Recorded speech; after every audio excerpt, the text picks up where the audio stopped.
¿Qué tal? ¿Cómo están, amigos y amigas de esta comunidad?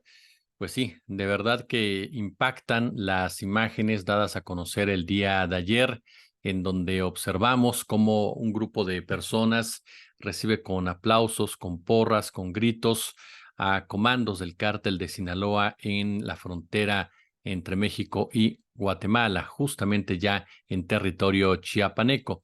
Un video que generó, por supuesto, muchas reacciones, desde cuestionamientos a la estrategia del gobierno federal, pasando también por señalamientos a los pobladores de el por qué actúan de esa manera, otros más dando cuenta, por supuesto, de cómo la presencia del crimen organizado ha crecido ante el vacío dejado por las autoridades. Sin embargo, es un tema que definitivamente reviste un mayor análisis. De entrada, no podemos dejar de lado lo que ya periodistas como Luis Hernández o expertos como Raúl Romero han estado denunciando, cómo la gente es obligada, así de claro. Estos aplausos no fueron espontáneos. Son pobladores que son obligados por el narcotráfico a participar no solamente en este tipo de eventos, sino también como escudos humanos, como soldados de guerra en este enfrentamiento que sostienen los diferentes grupos armados en la frontera sur de nuestro país. Hablamos de que por lo menos llevan 15 días, 15, 20 días sin poder salir del lugar precisamente por el nivel de violencia que se ha alcanzado. Por eso es que vimos precisamente a este grupo de personas ahí, justo en la orilla de la carretera de la comunidad conocida como Chamic, puerta de entrada, una de las puertas de entrada de la zona fronteriza, gente con mochila al hombro, tratando de ocultar el rostro con paliacates, con cubrebocas ante la cámara que los estaba grabando y que gritaban puro Sinaloa en referencia al cártel de Ismael El Mayo Zambada, ¿no? Una especie, pues sí, de desfile militar, ¿no?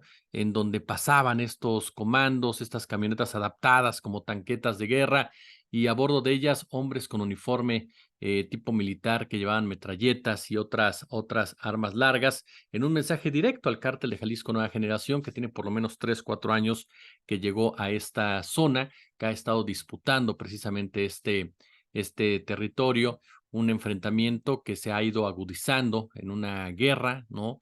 Que tiene asolada, sometida a una región de más de 280,000 habitantes de los municipios de frontera Comalapa, Chicomucelo, Motocintla, Siltepec, Amatenango de la Frontera, Mazapa de Madero, La Grandeza, así como también el Porvenir. Pero las denuncias que hacen los pobladores de verdad son dramáticas. Ellos lo que denuncian son, nos están obligando. Una de las personas con las que habló una reportera de Aristegui Noticias, si no mal recuerdo, así como también le reitero, otros periodistas que han estado escudriñando todo este tema, abiertamente te cuentan historias de que los sacan de sus casas a las personas, los llevan a los parques centrales, ahí los arman, los obligan a enfrentarse incluso si se niegan a participar en esta guerra. Por ejemplo, en el caso de Siltepec, de Motocintla, de la frontera Comalapa, las cabeceras municipales están bajo control del cártel de Jalisco Nueva Generación. El pasado 7 de septiembre han sido cercados por integrantes del cártel de Sinaloa y por ello obviamente intensificaron el reclutamiento forzado de la población con la intención de que salgan a enfrentarse para romper el cerco. Se imagina, pobladores, gente decente, gente de paz, gente que lo único que busca es sobrevivir, obligados a armarse para enfrentarse contra sicarios, contra grupos criminales. Estamos hablando que desde esa fecha nadie puede entrar ni salir en la zona, no hay abasto de gasolina, no hay abasto de alimentos. Los grupos criminales cortaron las líneas de energía eléctrica y de comunicación. Eso es lo que está pasando en esta sección del país, en esta zona de Chiapas. Es todo lo que está sucediendo. Incluso están cobrando también multas de 2,000 pesos si te niegas a participar en los bloqueos carreteros, por ejemplo. Si tú como poblador dices, yo no participo, pues me tienes que dar 2,000 pesos, mano. Por lo menos, ¿no? Así de claro. Si sí participas, te vamos a pagar 1,000 pesos diarios a cada joven de manera voluntaria, se integra, ¿no? Como obviamente la gente no aceptaba, ¿no? Porque les ofrecieron esos 1,000 pesos si se integraban diarios, la gente dijo que no, los empezaron a sacar a la fuerza de sus viviendas y aplicaban la famosa frase, ¿no? Pues si no quieren por la buena, van a querer por la mala. Entonces, estos videos que observamos, de verdad, póngale mucha atención. Vemos a jóvenes adultos, hombres, mujeres con ropa gastada, sencilla. Estamos hablando de que más del 80% de la población se dedica a actividades agrícolas y son obligados precisamente a participar en ese tipo de situaciones. Y es ahí entonces donde efectivamente se tiene uno que empezar a preguntar, más allá de simpatías o antipatías políticas, ¿en dónde está el gobernador, por ejemplo? ¿En dónde está el Estado de Derecho? ¿En dónde está el ejército mexicano para que llegue a poner orden? ¿En dónde están las responsabilidades institucionales de cada uno para que puedas rescatar a este sector de la población? Porque si nos vamos un poco más adelante, la invasión de tierras indígenas por el crimen organizado con la anuencia del Estado criminal ponen en entredicho la supervivencia ya, literal se lo digo, la supervivencia de pueblos en Chiapas, el Istmo, Guerrero, Chihuahua, Michoacán y de muchas otras partes del país.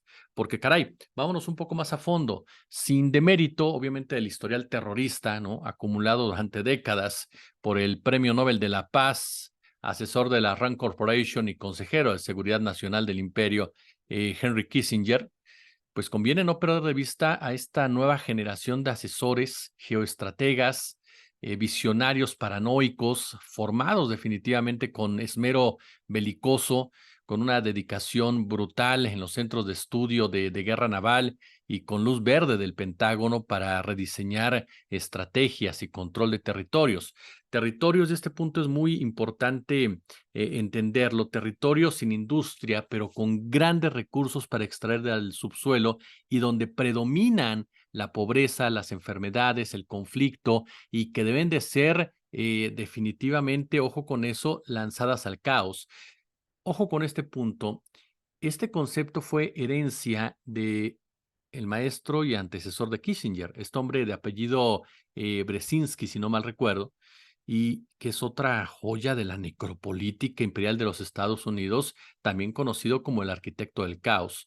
Ahora, esas zonas de desconexión, según el manual que están aplicándolo en este momento, no solamente en Chiapas, sino también en Ecuador, por ejemplo, son tratadas como zonas de sacrificio, así de sencillo, tanto por su destrucción medioambiental y por supuesto lo que pasa en materia urbana y demográfica, como por el intenso sufrimiento que produce el crecimiento exponencial de los flujos migratorios y la violencia del crimen políticamente organizado para la trata, para el tráfico de personas, para la venta, para el trasiego de drogas, de prostitución, sicarios.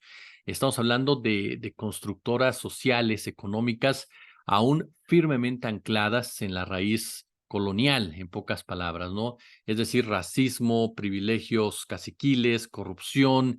Y en este punto, la condición fronteriza de Chiapas, marca definitivamente el territorio como un lugar obligado de tránsito de personas, de drogas, de armas, todo tipo de mercancías que atraviesan cotidianamente el río Suchiate y muchos puntos fronterizos no controlados en su comercio con Guatemala y pues hacen de Chiapas lo que siempre fue en la historia de México, el rincón olvidado, ¿no? De la patria, con todo y el paréntesis de 1994 que definitivamente nos dejó una lección brutal y que definitivamente convirtió ese estado del sureste en foco de atención mediática mundial.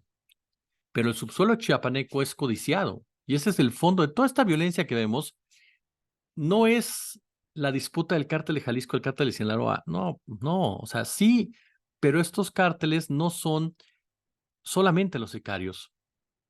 El subsuelo chiapaneco es codiciado por empresas nacionales y extranjeras, principalmente, porque ese subsuelo contiene reservas de 13 metales muy codiciados a nivel internacional: oro, plata, titanio, cobre, hierro, plomo, zinc. Entonces, según información del Sistema Integral de Administración Minera y también del gubernamental Infomex, existen, fíjese bien, 99 concesiones vigentes otorgadas por el gobierno federal en el estado de Chiapas en el año 2015, con permisos de explotación hasta el 2050 y otros hasta el 2060. Alrededor de más de 1 millón de hectáreas de tierras campesinas están concesionadas, lo que es equivalente al 14.2% del territorio estatal.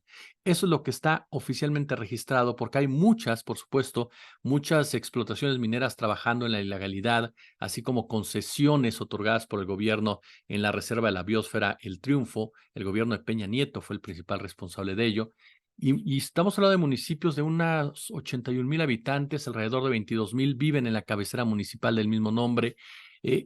Hablamos, por supuesto, de Comalapa, y ya desde mediados de los 90 del siglo XX era notoria la proliferación de cantinas, el fenómeno social de la prostitución ejercida principalmente por mujeres hondureñas, empresarios cafetaleros que contrataban mano de obra guatemalteca, un reducido número de comerciantes y profesionistas que contrataban para el servicio doméstico a jóvenes guatemaltecas prácticamente por comida, y algunas monedas, ¿no? Históricamente el territorio es el mismo con el departamento guatemalteco de Huehuetenango, y las visitas de familiares a uno y otro lado de la mesilla, el punto fronterizo oficial, así como el intenso comercio para abastecerse lo básico, hacen de la región pues definitivamente un mosaico de modos, de gente muy movido, en apariencia alegre en la tierra caliente. Sin embargo, la realidad es otra completamente diferente. ¿Por qué? Porque, como lo estamos comentando ahorita, los titulares que nos dicen, continúa la confrontación del cártel de Jalisco contra el cártel de Sinaloa, el cártel de Jalisco gana terreno, el cártel de Sinaloa repele la agresión, mantienen disputa en la línea entre Chiapas y Guatemala, pero las piezas del rompecabezas que completan el diseño de Chiapas como territorio para el sacrificio son esas que comentamos ahorita, amigos y amigas. Son esas que muestran carros artillados de la delincuencia, caravanas de camionetas con gente armada patrullando carreteras, lugares cercanos a departamentos del ejército mexicano, como por ejemplo en la localidad El Jocote, o definitivamente en lo que sucede con las bases de la Guardia Nacional, como la que se ubica en la carretera que comunica lo que es pasando con frontera Comalapa, si no mal recuerdo, Paso Hondo, o bien el cuartel más grande del ejército en Chiapas, ¿no? Que está con militares que disfrutan su estancia en Chicomuzuelo. ¿Y por qué no hacen nada en contra de estos personajes? Tan solo hay que mencionarlo. Comalapa es el nombre de origen náhuatl, que si no mal recuerdo es nada más ni nada menos que como la pan, ¿no? Algo así como la pan, que significa en el agua de los comales. Y estamos hablando precisamente que es una frontera caliente de Chiapas, una población prescindible en todo este diseño que le menciono, geoestratégico de la población del sacrificio, geoestratégico de este sujeto apodado Barrett, y de este contexto imperial, que el fondo de toda esta violencia, los recursos naturales. Eso es lo más grave de todo esto. Lo más serio de todo esto. Lo que se está disputando en Chiapas tiene mucho que ver incluso con nuestra soberanía. Como siempre, un gusto, como siempre, un placer.